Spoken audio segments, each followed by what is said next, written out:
সমষ্টিৰ প্ৰাক্তন বিধায়ক প্ৰাক্তন মন্ত্ৰী ৰকিবুল হুছেইন ডাঙৰীয়াক কিছুমান দুৰ্বৃত্তই ৰাজপথতে আক্ৰমণ কৰিছে আৰু তেওঁক শাৰীৰিকভাৱে অপদস্থ কৰিছে আৰু তেখেতৰ যিজন আৰক্ষী লগত আছে নিৰাপত্তাৰক্ষী তেওঁলোকে বোধকৰোঁ গুলী চালনা কৰিব লগা হৈছে।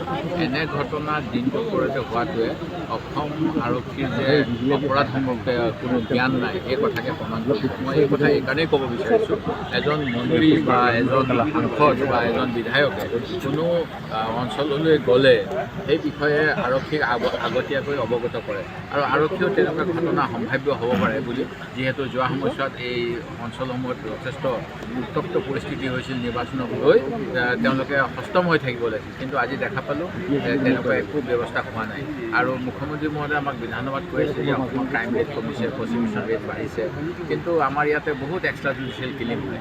গতিকে মই ভাবোঁ যে অসম আৰক্ষীৰ এটা বদনামো আছে যে ইমান চিণ্ডিকেট হয়, আৰক্ষীৰ চকুৰ আগেদি হয়, আৰক্ষীয়ে ধন সংগ্ৰহ কৰে অবৈধভাৱে, তাৰ কাৰণে হাতখনো মাফ কৰি দিয়ে বুলি বহুতে ক'ব বিচাৰে আৰু সেইকাৰণে প্ৰচিকিউশ্যনৰ তদন্তবিলাকত আমাৰ কোৰ্টত গৈ পেলাই আৰক্ষী পৰাজয় হয়। সেই গতিকে এনেকুৱা এটা ধাৰণা থকাৰ কাৰণে এচাম দুৰ্বৃত্তই যথেষ্ট নিজৰ মনোবল বৃদ্ধি পাইছিল। সেই গতিকে আৰক্ষী আৰু সঁচাকৈ স্মাৰ্ট আৰক্ষী হ'ব লাগিব আৰু তেওঁলোকে ক্ৰাইম হ'লেই ৰাইজৰ পক্ষত থিয় হ'ব লাগিব, জনসাধাৰণৰ পক্ষে।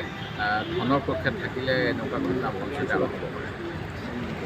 সমষ্টিৰ প্ৰাক্তন বিধায়ক প্ৰাক্তন মন্ত্ৰী ৰকিবুল হুছেইন ডাঙৰীয়াক কিছুমান দুৰ্বৃত্তই ৰাজপথতে আক্ৰমণ কৰিছে আৰু তেওঁক শাৰীৰিকভাৱে অপদস্থ কৰিছে আৰু তেখেতৰ যিজন আৰক্ষী লগত আছে নিৰাপত্তাৰক্ষী তেওঁলোকে বোধকৰোঁ গুলী চালনা কৰিব লগা হৈছে।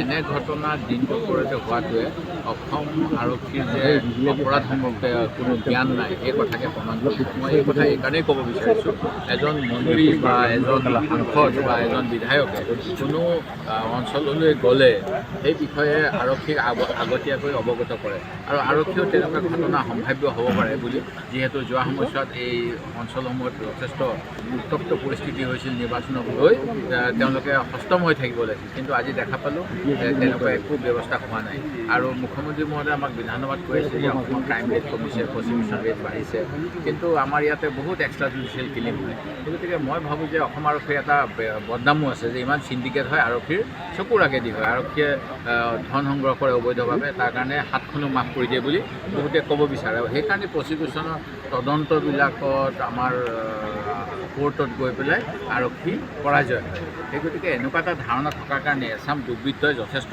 নিজৰ মনোবল বৃদ্ধি পাইছিল। সেই গতিকে আৰক্ষী আৰু সঁচাকৈ স্মাৰ্ট আৰক্ষী হ'ব লাগিব আৰু তেওঁলোকে ক্ৰাইম হ'লেই ৰাইজৰ পক্ষত থিয় হ'ব লাগিব, জনসাধাৰণৰ পক্ষে। ধনৰ পক্ষত থাকিলে এনেকুৱা ঘটনা ভৱিষ্যতে হ'ব পাৰে। अन्नपूर्णा काव घी देश के हर एक खाने को लजीज बनाता है।